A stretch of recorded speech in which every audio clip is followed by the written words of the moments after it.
नमस्कार दोस्तों, आप देख रहे हैं एमएसपी क्रिएटर्स हब। बात करते हैं राजस्थान के चूरू शहर में स्थित रतनगढ़ शहर या रतनगढ़ तहसील की। हमारे चूरू ज़िले वाले वीडियो पर आपका इतना प्यार देखते हुए हमें लग रहा है कि चूरू ज़िले पर एक अलग से पूरी प्लेलिस्ट बननी चाहिए, जिसके अंदर चूरू की सभी जगहों को विस्तार से दिखाया जाए। इस वीडियो से चूरू की प्लेलिस्ट पर काम शुरू हुआ है, ऐसा ही समझना चाहिए।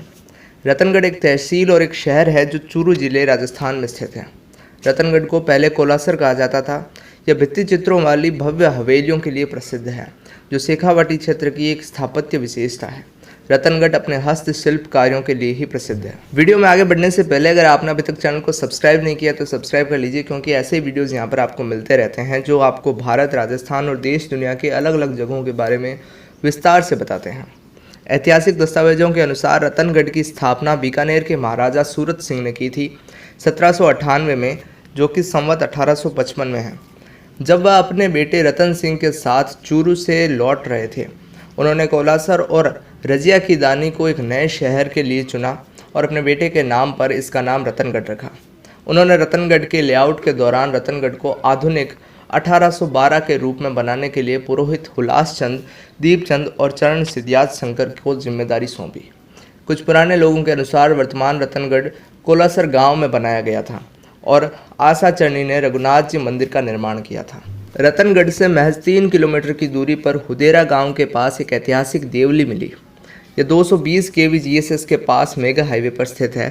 संवत 1309 की देवली एक पुराने सिद्धन जोगी के मठ के रूप में पाई गई है। इतिहासकारों के अनुसार यह देवली लगभग 750 वर्ष पुरानी है। देवली पर लिखे एक पाठ के अनुसार यह देवली राठौर नाहरदास की पत्नी है, जब वह वैशाख सुदी 1 संवत 1309 को सती हुई थी। इसी तरह की देवली रतनगढ़ के पास राजलदेसर में भी पाई गई थी। राजसी की देवली नामक यह देवली भी 475 वर्ष पुरानी है। देवली पर संवत 1581 आषाढ़ सुदी 10 लिखा हुआ है। रतनगढ़ में 11वीं शताब्दी का एक कलात्मक स्लेब पत्थर उत्कीर्ण किया गया था, जिसे अब राजकीय संग्रहालय बीकानेर में रखा गया है। साल 1812 में रतनगढ़ किला भी बनकर तैयार हुआ था।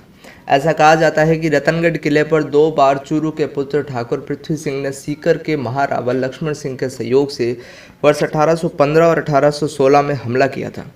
दोनों हमलों में किले लाल शाह सैयद और पुरोहित जेठमल के कार्यवाहक मारे गए।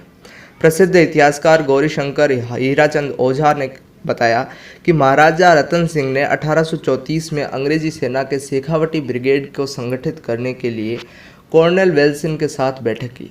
रतनगढ़ की योजना निर्माण से पहले बनाई गई थी और इसके बाजार को शहर की तरह चित्रित दुकानों के साथ एक क्रॉस के डिजाइन किया गया है। विशाल किले का निर्माण शहर के मध्य में 4 द्वारों के साथ शहर के चारों ओर एक 4 दीवारी के साथ किया गया था। शहर में एक दूसरा छोटा किला भी बनवाया गया था, लेकिन अब मूल किले और दूसरे किले में कुछ बर्बाद स्मारकों के अलावा कुछ भी नहीं बचा।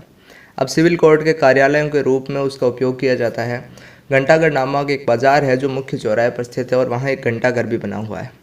रतनगढ़ प्रसिद्ध व्यापारियों, विद्वान लोगों, महान संतों, साहित्यकारों, कवियों, वैद्यों, कलाकारों और महान देशभक्तों का स्थान है। शिक्षा का केंद्र होने के कारण रतनगढ़ को दूसरी काशी भी कहा जाता है। श्री हनुमान प्रसाद जी पोद्दार, जो कि कल्याण के संस्थापक और एक अंतर्राष्ट्रीय हस्ती हैं, वो भी यहीं से थे।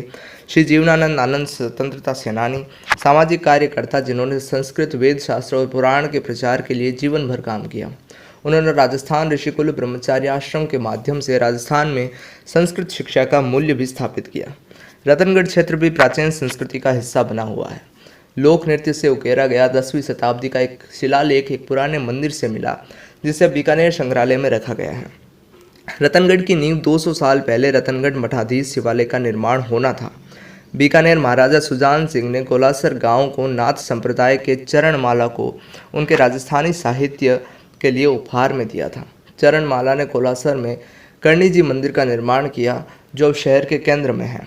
हुडेरा गांव में नाथ संप्रदाय का सिद्धन मठ 10वीं शताब्दी के प्रारंभ में बनाया गया और बताया जाता है। 1910 में बने महाराजा गंगा सिंह रेलवे स्टेशन के प्रयासों से और 1930 में बिजली का लाभ उठाया गया।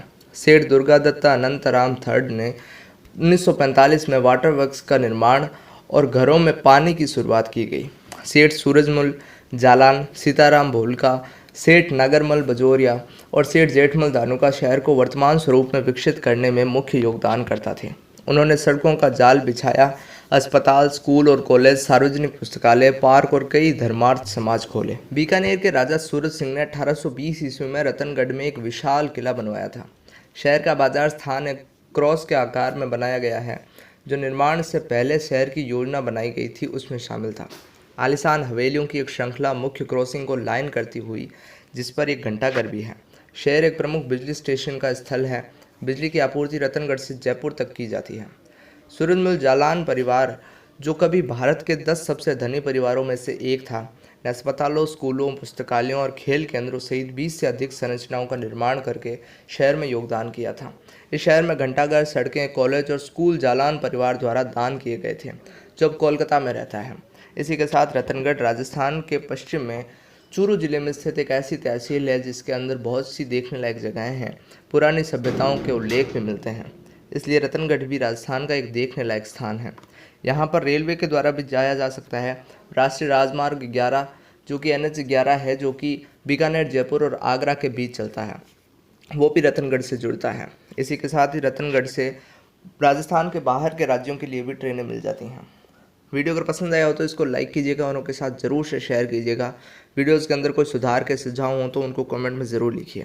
ऐसे वीडियोज़ देखते रहने के लिए MSP क्रिएटर्स सबको अभी सब्सक्राइब कीजिए।